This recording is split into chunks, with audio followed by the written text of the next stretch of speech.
Robert Sniderman currently works as a consultant associate with the Interchange Group, an accomplished speaker, published researcher, and teacher at the university level. Today he will speak about investing and leveraging professional equity for career success. Please welcome Robert Sniderman.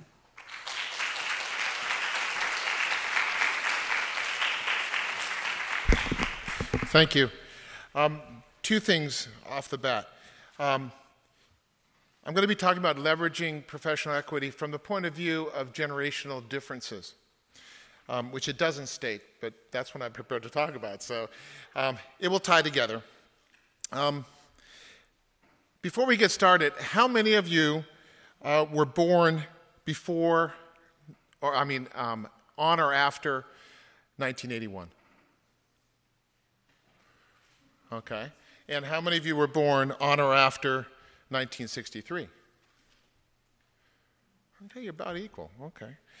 And how many of you were born on or after 1944? Okay. Anybody before or after, on or after 1925? Okay. All right, good. So we have representation of all the generations in the room, some more than others.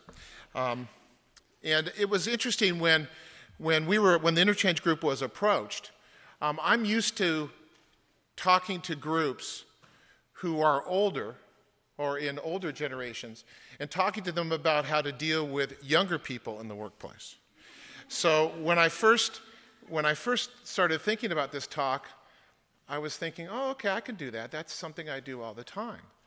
But then they said, no, most of the people in the room are going to be younger people, and you're going to be needing to talk to them about building professional equity with bosses that are older.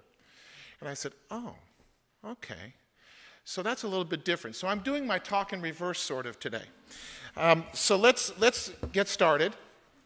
And I'm not used to working from behind a podium. I can't remember the last time I talked to a group from behind a podium. But because we're recording, I thought I better go along with the program. So this is the demographic shifts in generations from the early 1900s through today. And you'll see that off on the far left side are the traditionalists, and we have two of them in the room.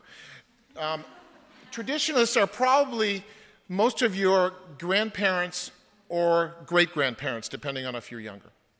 All right, and we'll be talking briefly about them. Traditionalists are generally in the workplace and certainly in the arts. You'll see them as volunteers in museums. You'll see them as semi-retired in business. They might be working on projects or mentoring people. And then if you go up to the top there, you'll see the baby boomers. Just in case you haven't realized, I'm a baby boomer. So I can talk about myself a lot. But baby boomers are probably your parents and probably your bosses. So baby boomers are very strong. Traditionalists, there's 55 million traditionalists. There are 80 million baby boomers, the largest generation that ever existed so far. And then if you drop down from the baby boomers, you see the Gen Xers. And there's a number of Gen Xers in the room. And the Gen Xers is a very small generation. They're 46 million strong. And then leading from Gen Xers is the millennials, who are the youngest generation currently in the workplace and growing quickly. And right now, the millennials are estimated to be 75 million and growing. So my guess is, and the reason why it's growing is generational research is usually conducted around U.S. culture, although with the global economy and with global business, we're really seeing immigration and educational crossovers that really expands the generational issues. And so I think the millennials are going to end up considerably bigger than the baby boomers. So why do we talk about demographic shifts?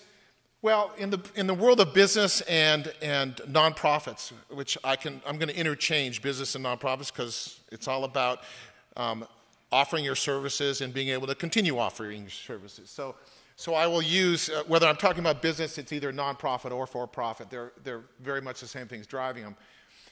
If you think about an hourglass and the dynamics of the demographic shifts in our environment, if you think of an hourglass where you've got a large funnel at the top and a large funnel going at the bottom, and you've got a bottleneck in the middle. The baby boomers and the traditionalists on the bottom side of the bottleneck, and the millennials are at the top end of the bottleneck. The millennials are pouring into the hourglass very quickly. In the middle, the bottleneck are the Gen Xers, okay? And the reason why the bottleneck are the Gen Xers is because the Gen Xers are that small, middle, squished group. And so as you see the baby boomers and traditionalists leaving the workplace or changing their role in the workplace, the Gen Xers are coming in behind them and taking those positions of management and ownership if they choose. You'll see in a minute why they may not choose. But they can't keep up. There's no way. There's not enough numbers of them to backfill the positions. So the millennials are coming down and really pushing down on the Gen Xers because the millennials are huge. They're a generation that's going to be reckoned with. They're going to make sure we're reckoned with it. And they're pushing on the Gen Xers to open up positions. They want positions too. And so there we have this professional equity issue. Okay. So here's the traditionalists. And I have a handout for you I want to give it to you at the end. Why are you laughing? You never saw one of these? You could probably pick one up at an antique store for a lot of money. And it won't sound very good. But so the traditionalists were born between 1925 and 1943. And I'm going to give you some influences, characteristics, and values that are attached to the traditionalists. And, you know, so they're the older group in the generations. They're influenced by the Great Depression, the New Deal, which I think we're revisiting issues around the Great Depression and the New Deal, unintentionally, of course, because who would want to revisit those things? But we are. The traditionalists were greatly influenced by the GI Bill, which many of you may have heard of, and certainly the people coming back from the Iraq War are dealing with a different style of GI Bill because, of course, we don't have the money to support it. But it was a great deal for the people coming back from World War II. So World War II, the GI Bill were influences. The golden age of radio. Traditionalists, many of them got a lot of their entertainment from the radio. The silver screen also started really building some momentum with the traditionalist generation. But they weren't necessarily, I mean, a lot of newsreels. A lot of people got news from their radios and from movies, from movie theaters.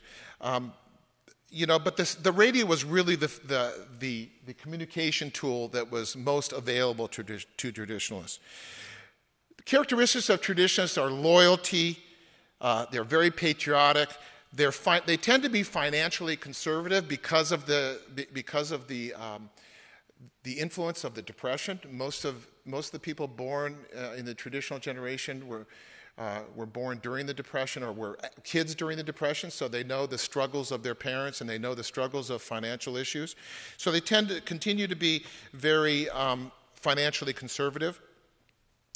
The rise of labor unions started during the traditionalist generation, so they're influenced by that. And one of the things that may sound very strange to you, the idea of play clothes versus work clothes, or play clothes versus good clothes. I even got that as a baby boomer. Kind of came in. You went to school, you went to work in business clothes, and different clothes than you do gardening in and that kind of thing. Whereas today, we don't really have those differences. The values, they value authority, they value hard work, they value delayed rewards, which is something new and different. And they value honor. The baby boomers, very different. See, we get the television. A black and white television. This is a black and white television. I am probably the only family on my block that had a black and white television. I think we're the last ones on my block to get a color TV. Whereas my wife, who's a baby boomer, her father was in the appliance business. She was one of the first people on her block to get a color TV, and everybody on the block went to their house to watch TV. Just a little aside. So the influences for baby boomers: Vietnam War. That's a big issue. The assassinations of the Kennedys and Martin Luther King, big issue. Big influencer for the baby boomers. Women's rights and civil rights. The women's movement began. Today, I'm not sure we have a women's movement. I'm not sure we need to have a women's movement today. But the women's movement and civil rights was during the baby boomer era, the baby boomer generation.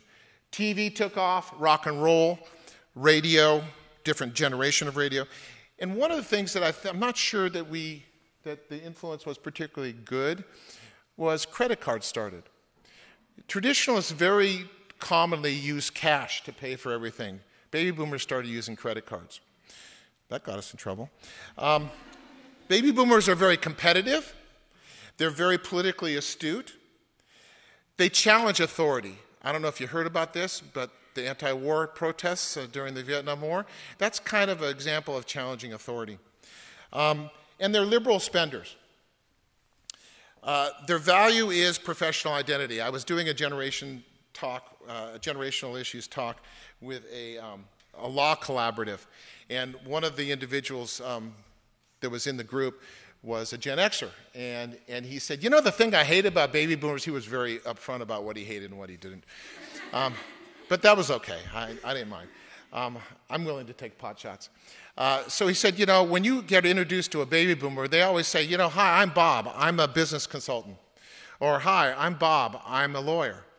And Gen Xers, when they introduce themselves, they say, hi, I'm Bob. I like to hang glide. Or, you know, I like to Twitter. I like to visit my friends and go out to bars. So there's a very different, the professional identity issue around baby boomers is very clear, and it's clearly there. If I think I won't catch myself necessarily, but if I'm being introduced to someone new that I don't know, I might say, so what do you do? If a Gen Xer said that, they might say, if I said that to a Gen Xer, they might say, what does that matter? You know, so those are different generational issues. But for baby boomers, professional identity is extremely important. Health and wellness is important because we're older in the workplace. And material wealth is important. And baby boomers are optimistic. They tend to be optimistic. Okay, conversely,